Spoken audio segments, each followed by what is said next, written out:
Всем привет! Я Александр Голубев, житель деревни Фенино. Если вы здесь никогда не были, сегодня я вам это все покажу.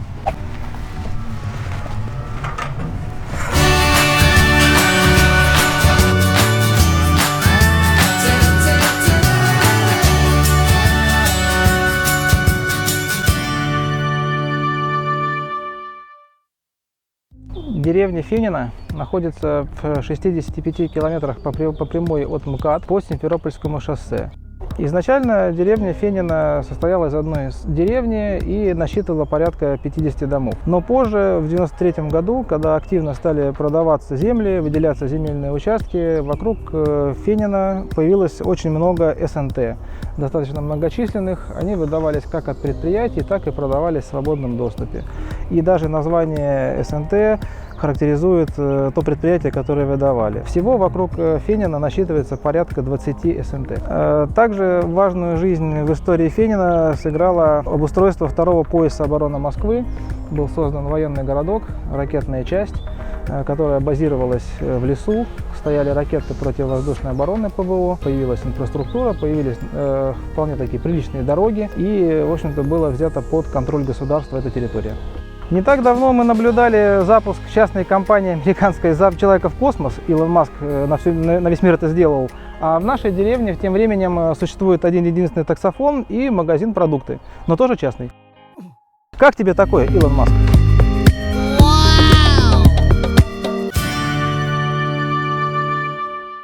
Главной водной артерией деревни Фенино является река Московка. Эта река имеет непостоянный водоток, она течет только тогда, когда идет весеннее снеготаяние и период обильных дождей. Вот сегодня нам посчастливилось видеть реку Московку в своем самом, наверное, полноводном состоянии. Это, без преувеличения, имеет очень большое экологическое значение для всей деревни. Это орошение наших огородов местных жителей, это водная экосистема, а также это санитарная очистка территории, потому что река промывает все, где она пролегает. Река Московка берет свое начало в лесах на воинских позициях. Там еще нет устойчивого русла, но это водосборная территория. Вот снега, которые там тают, они медленно стекаются и вот формируют вот такое русло уже в самом центре деревни.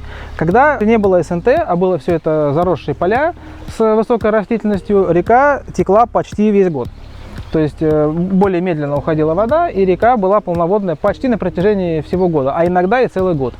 Но по мере застройки территории осушались поля, застраивались СНТшками, и река стала вот такого сезонного характера. Но тем не менее это река, и она есть. Вот именно поэтому нельзя вырубать лес на территории воинских позиций, потому что это вот водозапас, последний, наверное, водозапас нашей реки Московки.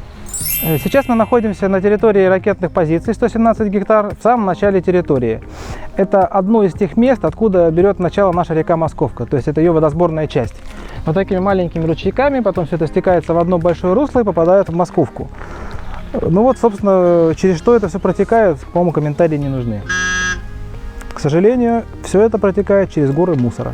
Река Московка является притоком Нары. И раньше, когда по территории его следования до реки Нары не было плотин, вот сюда заходили щуки. Вот лично я ловил по 100 и даже больше щук за сезон вот в этих прудах, которые там раньше были.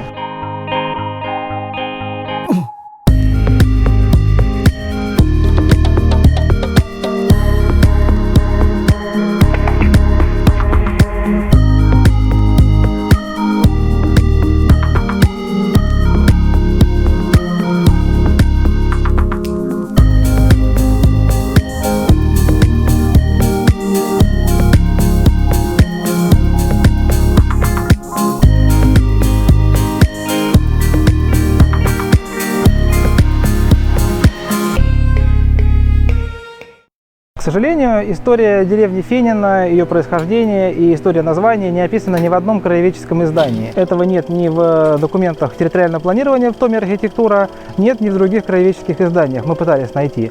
Но со слов старожилов этой деревни есть некие версии, почему эта деревня называется Фенино. Одна из наиболее превалирующих версий звучит так, что где-то недалеко от речки Московка проживала некая бабка Феня, которая не подчинялась ни царским властям, никому, и производила уголь, и торговала углем. И вот по одной из таких версий деревня названа Фенина. Скажу честно, лично мое мнение, я не очень верю в эту историю, потому что деревни Фенина очень много по Подмосковью, также есть вот в Егорьевском районе, по-моему, или где-то деревня Фенина есть. Поэтому вряд ли связано с бабкой Феней, но вот, по крайней мере, другой версии у нас нет, поэтому чем богаты, что называется. Ну, одной из рукотворных достопримечательностей нашей деревни является памятником героям Великой Отечественной войны. Вот этот памятник был сделан местными жителями при поддержке тогдашней администрации Васильевского поселения. К сожалению, человек, который непосредственно родил за создание этого памятника и принимал непосредственное участие в его создании, сегодня не смог дать комментарий и сказать, что побудило его сделать именно здесь, именно этот памятник. Но, тем не менее, место очень почитаемое. Сюда ходят люди, здесь постоянно есть живые цветы. В общем, память победы в деревне Фенина очень чтят.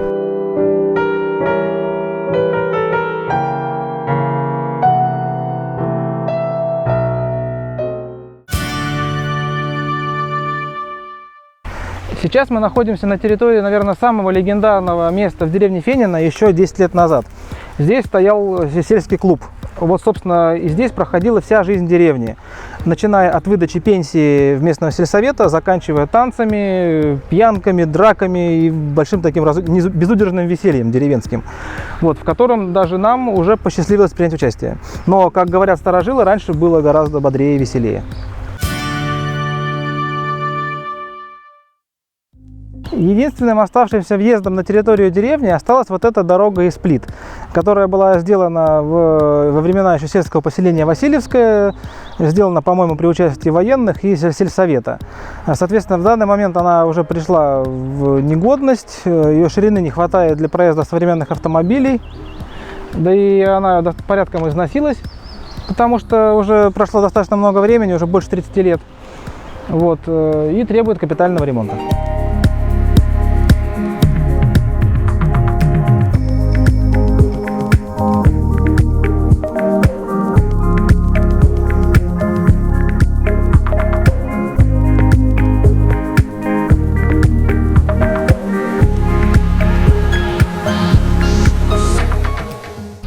Раньше в нашей деревне Фенина было 3 места цивилизации, но один из них, вот этот магазин, который стоял здесь, самый посещаемый, к сожалению, сгорел.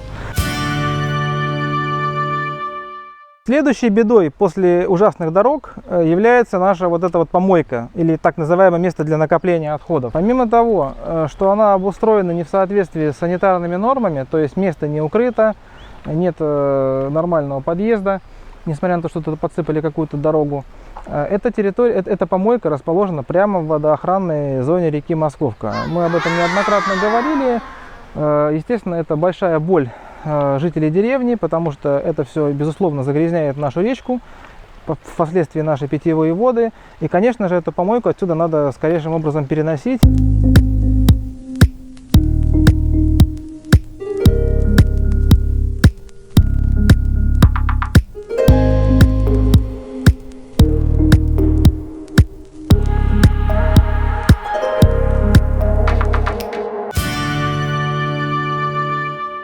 Территория военной части, расположенная близ деревни Фенина, состояла из 2 объектов. Это ракетные позиции площадью 117 гектар и военный городок, где были все удобства и условия для жизни офицерского состава. Это водозабор, это котельная, это штаб и дома для постоянного проживания. Въезд на территорию был строго заблокирован, стояло КПП, там стояли вооруженные бойцы и очень строго следили за нарушителями пропускного режима. Отапливается военный городок котельный, который до сих пор работает на угле.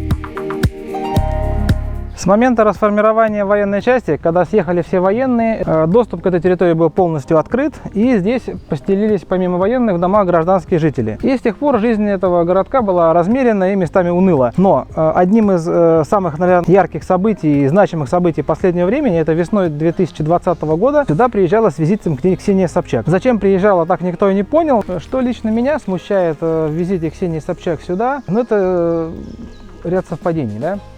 Связанных они, безусловно, с мусорной тематикой. То есть никому не нужное, богом забытое место, откуда люди писали письма, просили помощи там, в организации дороги, поселений и так далее, оставалось без внимания. При этом вдруг внезапно сюда приезжает аж Ксения Собчак, которая узнала про это место, почему-то именно про это место, и участвует как-то в освоении этой территории. То есть, переоформление собственности, видимо, в пользу себя или какой-то структуры, близкой к ней. Что нас в этой ситуации смущает? Сейчас эта земля находится на балансе Министерства обороны, и она не является населенным пунктом. Вот сейчас, если вы зайдете в кадастровую карту, это земли промышленности, энергетики, транспорта там, и чего-то еще. Соответственно, если эта земля перейдет в собственность какой-то фирмы или какого-то собственника, как земля промышленности, а не населенного пункта, хотя тут есть дома, то вполне вероятно, что людей отсюда могут расселить, дома сломать, а на этой территории могут построить какой-то заводик. Ну, как нам уже паранойя, не паранойя, но тем не менее, как нам кажется, что здесь может появиться какой-то объект мусоропереработки или мусороутилизации, или вообще какой-то объект обращения с мусором, потому что объективно здесь других запросов на эту территорию в последнее время не поступало. Вот это одно из легендарнейших мест военного городка. Когда еще он функционировал, здесь по всем праздникам и выходным дням собирались офицеры и праздновали, выпивали, веселились. Здесь были молодежь, как сказать, проводила активно свое время, обеспечивала патронами местное сельпо. И это место является отправным пунктом общественного транспорта. Сюда подходит автобус 2 раза в неделю. По старой доброй традиции деревья около дороги используются как доска объявлений. На каждом из них можно получить любую услугу на любой вкус. Даже расписание автобусов висело раньше на дереве. Одной из главных достопримечательностей военного городка и деревни Фенина был солдатский пруд, так называемый. Это вот этот замечательный пруд, который в свое время выкопали военные для того, чтобы там отдыхать, развлекаться. Он был прекрасно благоустроен, были чистые берега, пляжи, были кабинки для переодевания. Его регулярно чистили, углубляли, была хорошая плотина. И этот пруд привлекал летом почти всех жителей округи. Соответственно, после того, когда военная часть распалась, за прудом стало следить некому. В один прекрасный момент прорвало плотину, пруд слился почти полностью, плотину подлатали, но восстановить пруд и вернуть ему ту былую привлекательность, конечно, уже не получилось. А место было замечательнейшее. Там водилась щука, окуни, крупные караси, было много любителей рыбной ловли, отдыхали, катались на лодках, купались. То есть было прекраснейшее место для семейного отдыха. Когда функционировал военный городок, вот на этом месте была замечательная спортивная площадка, было оборудовано футбольное поле, постриженный газон, ворота, было множество турников и спортивных снарядов, полосы препятствий. Это то, где тренировались солдаты. Все это осталось в наследство нам, мирным жителям, но как только расформировали часть, предприимчивые люди порезали все это на металл.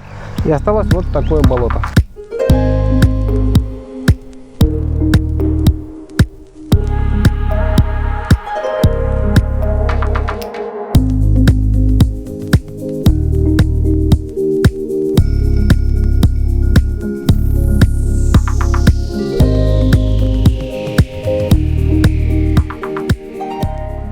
А вот это, пожалуй, самое символичное место деревни Фенина, которое послужило объединению и сплочению всех жителей СНТ и деревни, и городка, и вообще всех, кто равнодушен к проблеме. В 2013 году эта территория, бывшее Министерство обороны, перешла в муниципалитет, и начались наши проблемы.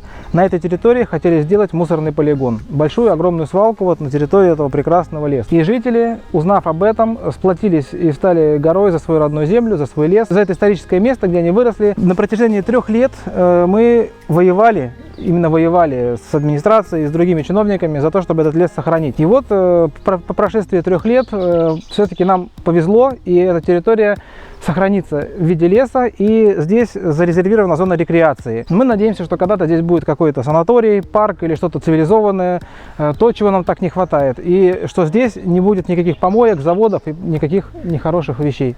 В нашем Фенино и СНТ очень хорошие, отзывчивые люди, которые дружные, которые откликаются на проблему и горой встают за свою землю. Также нам повезло и с соседями. За территорией военной части ракетных позиций располагается огромное количество СНТ товариществ, 87-й километр, которые также откликнулись на наш призыв о помощи и активно принимали участие в борьбе против свалки Фенина, за что им большое спасибо. В лесу на территории бывших военных позиций, помимо замечательного леса, есть еще одна очень важная достопримечательность. Это замечательнейшие, красивейшие пруды. Глубокие, чистые, с рыбой, там можно купаться. К сожалению, сегодня дорога нам не позволила их показать, поэтому мы снимем их с воздуха.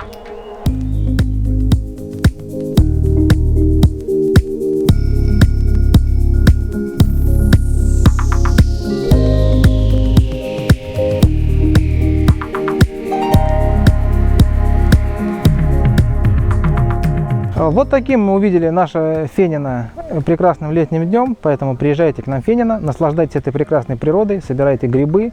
Здесь помимо всего есть еще много красивых животных. Это белки, кабаны, лисы, лоси. Многие жители их даже видели сами. Может быть, повезет и вам.